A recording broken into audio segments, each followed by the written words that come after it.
নমস্কাৰ চাবলৈ আৰম্ভ কৰিছে আসাম মেডিয়া 24 আজি 27 জানুৱাৰী আৰু আজিৰ দিনটোৰ কেইবাটাও গুৰুত্বপূৰ্ণ খবৰ আহি পৰিছে আৰু এধৰণৰ খবৰসমূহ নিতৌ চাবলৈ চেনেলটো ছাবস্ক্ৰাইব কৰি ভিডিঅ'টোত এটা লাইক কৰি দিব লৈছোঁ আজি ৰাতিপুৱাৰ প্ৰথমটো গুৰুত্বপূৰ্ণ খবৰ গৌৰৱ গগৈৰ পুনৰ বিস্ফোৰক মন্তব্য কোন হয় হিমন্ত বিশ্ব শৰ্মা গৰু চুৰ মাটি চুৰ আৰু পানী চুৰ হ'ল হিমন্তৰ চৰকাৰ এসময়ত তৰুণ গগৈয়ে কৈছিল হু ইজ বদৰুদ্দিন আজমল আজি অসমৰ জনগণে ক'ব লাগিব কোন হয় হিমন্ত বিশ্ব শৰ্মা তৰুণ গগৈক পিঠিত সৰ্বানন্দ সোণোৱালক বুকুত ডেগাৰ মাৰিছে হিমন্ত বিশ্ব শৰ্মাই এইদৰে বিশাল জনসভাত হিমন্ত বিশ্ব শৰ্মাক তীব্ৰ সমালোচনা কৰিলে গৌৰৱ গগৈয়ে নিজৰ পাপৰ বাবে অন্যায়ৰ বাবে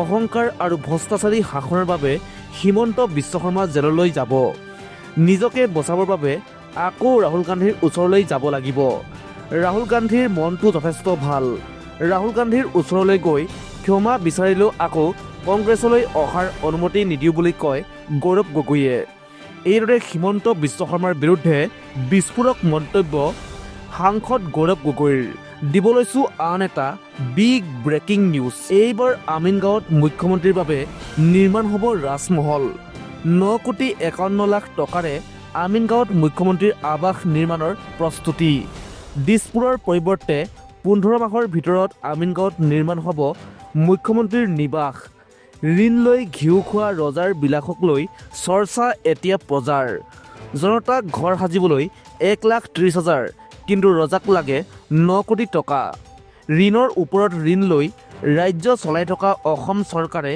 এইবাৰ হাতত লৈছে এক অভিলাষী প্ৰকল্প মুখ্যমন্ত্ৰীৰ বাবে নিৰ্মাণ কৰিবলৈ লোৱা হৈছে কোটিটকীয়া এক ৰাজমহল অৱশ্যে ৰাজধানী দিছপুৰত এইবাৰ মুখ্যমন্ত্ৰীৰ বাসভৱন নিৰ্মাণ নহয় মুখ্যমন্ত্ৰীৰ বাসভৱন দিছপুৰৰ পৰিৱৰ্তে নিৰ্মাণ হ'ব আমিনগাঁৱত বিগত 16 ডিচেম্বৰত মুখ্যমন্ত্ৰীৰ বাসভৱন নিৰ্মাণৰ বাবে নিৰ্বিদা আহ্বান 9 কোটি 51 লাখ 51,406 টকাৰে আমিনগাঁৱত নিৰ্মাণ হ'ব মুখ্যমন্ত্ৰীৰ ৰাজমহলটো দিব লৈছোঁ আন এটা বিগ ব্ৰেকিং নিউজ বাৰে বাৰে সৰ্বানন্দ সোণোৱালক টাৰ্গেট কিয় হিমন্ত বিশ্ব শৰ্মাৰ জাতি মাটি ভেটি ৰক্ষাৰ প্ৰচেষ্টাই লোৱা নাছিল সৰ্বানন্দ সোণোৱাললৈ আন এপাত হেল হিমন্ত বিশ্ব শৰ্মাৰ প্ৰথমে সোণোৱালৰ দিনত চাকৰিৰ নামত কেলেংকাৰী হোৱা বুলি দাবী এতিয়া আকৌ জাতি মাটি ভেটি ৰক্ষাত সোণোৱাল চৰকাৰৰ ব্যৰ্থতা নিজ দলৰে মুখ্যমন্ত্ৰীক বাৰে বাৰে সমালোচনা কিয় হিমন্ত বিশ্ব শৰ্মাৰ বাৰে বাৰে মুখ্যমন্ত্ৰী হিমন্ত বিশ্ব শৰ্মাৰ টাৰ্গেট হৈ পৰিছে পূৰ্বৰ বিজেপি চৰকাৰৰ মুখ্যমন্ত্ৰী তথা বৰ্তমানৰ কেন্দ্ৰীয় মন্ত্ৰী সৰ্বানন্দ সোণোৱাল নিজ চৰকাৰৰ সফলতাৰ কথা ক'বলৈ গৈ নিজ দলৰে পূৰ্বৰ চৰকাৰক বাৰে বাৰে আক্ৰমণ কৰিছে মুখ্যমন্ত্ৰী ডক্টৰ হিমন্ত বিশ্ব শৰ্মাই কিছুদিন পূৰ্বে হিমন্ত বিশ্ব শৰ্মাই দাবী কৰিছিল যে 2021 পূৰ্বে চাকৰিৰ নামত হৈছিল বৃহৎ অনিয়ম ইয়াৰ দ্বাৰা মুখ্যমন্ত্ৰী ডক্টৰ হিমন্ত বিশ্ব শৰ্মাই বুজাই দিছিল যে চাকৰিৰ নামত ধনৰ বিনিময়ত কেৱল কংগ্ৰেছ চৰকাৰৰ দিনতেই হোৱা নাছিল অনিয়ম হৈছিল সৰ্বানন্দ সোণোৱালৰ কাৰ্যকালতো কিন্তু এইবাৰ সৰ্বানন্দ সোণোৱালৰ মূল মন্ত্ৰতেই হাত দিলে হিমন্ত বিশ্ব শৰ্মাই কাৰণ 2016 চনত জাতি মাটি ভেটি ৰক্ষাৰ শ্লোগান দি শাসনৰ গাদীলৈ আহিছিল সৰ্বানন্দ সোণোৱাল এতিয়া নাম নোলোৱাকৈ সেইগৰাকী সৰ্বানন্দ সোণোৱালক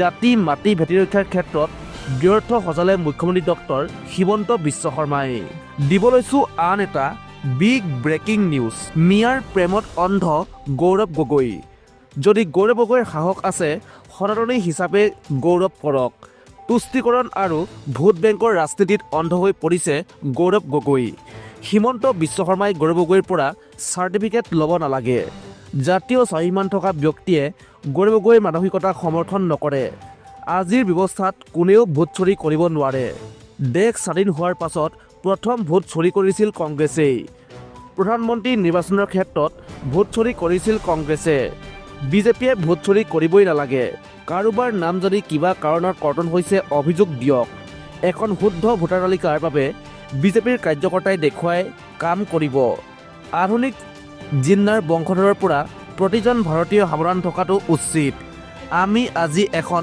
বিকশিত সুৰক্ষিত অসমৰ সংকল্প লৈছোঁ। ৰাষ্ট্ৰ বিৰোধী অপশক্তিক আমি ভাৰতৰ পৰা নস্যাৎ কৰিমেই বুলি হুংকাৰ প্ৰদান কৰিলে ৰাজ্যিক বিজেপিৰ সভাপতি দিলীপ শইকীয়াই। দিব লৈছোঁ আন এটা বিগ ব্ৰেকিং নিউজ। আছুৰ প্ৰাক্তন সাধাৰণ সম্পাদক তথা বৰ্তমানৰ বিজেপি নেতা শংকৰজ্যোতি বৰুৱাক এইবাৰ সংবাদ মাধ্যমৰ আগত প্ৰশংসা কৰিলে মুখ্যমন্ত্ৰী ডক্টৰ হিমন্ত বিশ্ব শৰ্মাই। শংকৰজ্যোতি বৰুৱা এজন উদীয়মান নেতা। মানুহৰ জীৱনত ঘাত প্ৰতিঘাত থাকেই। শংকৰজ্যোতি বৰুৱাই সামাজিকভাৱে বহু ভাল কাম কৰি আছে। বিজেপিত থাকি অসমৰ স্বাৰ্থ সুৰক্ষিত কৰিব পাৰিব। প্ৰকৃত আঞ্চলিকতাবাদ বিজেপিত থাকিহে কৰিব পাৰে বুলি মন্তব্য কৰিছে শংকৰজ্যোতি বৰুৱাৰ সপক্ষে হৈ মুখ্যমন্ত্ৰী ডক্টৰ হিমন্ত বিশ্ব শৰ্মাই। দিব লৈছোঁ আন এটা বিগ ব্ৰেকিং নিউজ। মুখ্যমন্ত্ৰী ডক্টৰ হিমন্ত বিশ্ব শৰ্মালৈ মৌলানা বদৰুদ্দিন আজমলৰ 10টা গুৰুত্বপূৰ্ণ পৰামৰ্শ। আপুনি আৰু সাম্প্ৰদায়িক কথা নক'ব। আপোনাক মানুহে বহুত বেয়া পাই আছে। দেশপ্ৰেম বৰ্তাই ৰাখক মুখ্যমন্ত্ৰীয়ে। আপোনাৰ কাৰণেও ভাল, দেশৰ কাৰণেও ভাল। মিয়াক লৈ আৰু পলিটিক্স নকৰিব। মিয়াক লৈ আৰু ৰাজনীতি নকৰোঁ বুলি আপুনি সংকল্প লওক, নহ'লে আপুনি গাদী হেৰুৱাব লাগিব। মুখ্যমন্ত্ৰী ডক্টৰ হিমন্ত বিশ্ব শৰ্মালৈ এই পৰামৰ্শ মৌলানা বদৰুদ্দিন আজমলৰ। দিব লৈছোঁ আন এটা বিগ ব্ৰেকিং নিউজ। হিন্দী ছবিৰ গ্ৰাসত জুবিন গাৰ্গৰ ৰৈ ৰৈ বিনালে। চিনেমা হলৰ পৰা আঁতৰাই দিয়া হ'ল ৰৈ ৰৈ বিনালে ছবিখন। গুৱাহাটীৰ প্ৰতিটো চিনেমা হলৰ পৰা আঁতৰাই দিয়া হ'ল ৰৈ ৰৈ বিনালে ছবি। কেৱল মাত্ৰ গুৱাহাটীৰ একমাত্ৰ মেট্ৰিক্স চিনেমা হলত চলি আছে ৰৈ ৰৈ বিনালে। প্ৰাইম টাইম মেট্ৰিক্স চিনেমা হলত সগৌৰৱে চলি আছে ৰৈ ৰৈ বিনালে ছবিখন। আজিও ৰৈ ৰৈ বিনালে ছবিখন হাউচফুল। তথাপিও চিনেমা হলৰ পৰা আঁতৰাই দিয়া হ'ল কিয়? এই প্ৰশ্ন কৰিছে এতিয়া জুবিন গাৰ্গৰ লাখ লাখ অনুৰাগীয়ে। দিব লৈছোঁ আন এটা বিগ ব্ৰেকিং নিউজ। গণৰাজ্য দিৱসৰ কোনো কাৰ্যত কিয় ভাগ নল'লে গৌৰৱ গগৈয়ে? গৌৰৱ গগৈয়ে পতাকা উত্তোলনৰ এখন ছবি দেখুৱাবলৈ প্ৰত্যাহ্বান জনাইছে পীযুষ হাজৰিকাই। সামাজিক মাধ্যম যোগে গৌৰৱ গগৈৰ বিৰুদ্ধে বিস্ফোৰক মন্তব্য পীযুষ হাজৰিকাই। পীযুষ হাজৰিকাই কৈছে যে ভাৰতৰ গণৰাজ্য দিৱস উপলক্ষে অসমবাসীয়ে এতিয়ালৈকে পাইজান গৌৰৱ গগৈ ডাঙৰীয়াক এই মহান ৰাষ্ট্ৰীয় দিৱস উদযাপন কৰা দেখা পোৱা নাই। অসম কংগ্ৰেছৰ সভাপতি হিচাপে তেখেতে দলৰ কাৰ্যালয়তে উদযাপন কৰিব পাৰিলেহেঁতেন। পাকিস্তানৰ অতি ঘনিষ্ঠ পাইজানে গণৰাজ্য দিৱস উদযাপন নকৰাটো বা কৰাটো আমি বুজো বাৰু। তথাপি অসমবাসীয়ে এতিয়াও আশা ৰাখিছে যে তেওঁ দেশৰ প্ৰতি নিজৰ সন্মান আৰু দায়িত্ব প্ৰদৰ্শন কৰিব। ৰাষ্ট্ৰীয় পতাকা উত্তোলন কৰা মাত্ৰ এখন ছবি দেখা পোৱা যায়, তেন্তে সেয়ে যথেষ্ট হ'ব। আমি আশা কৰোঁ তেওঁ আমাক ভুল প্ৰমাণ কৰিব। জয় হিন্দ। এইদৰে পীযুষ হাজৰিকাই গৌৰৱ গগৈক পতাকা উত্তোলনৰ এখন ছবি দেখুৱাবলৈ প্ৰত্যাহ্বান জনাইছে সামাজিক মাধ্যমত।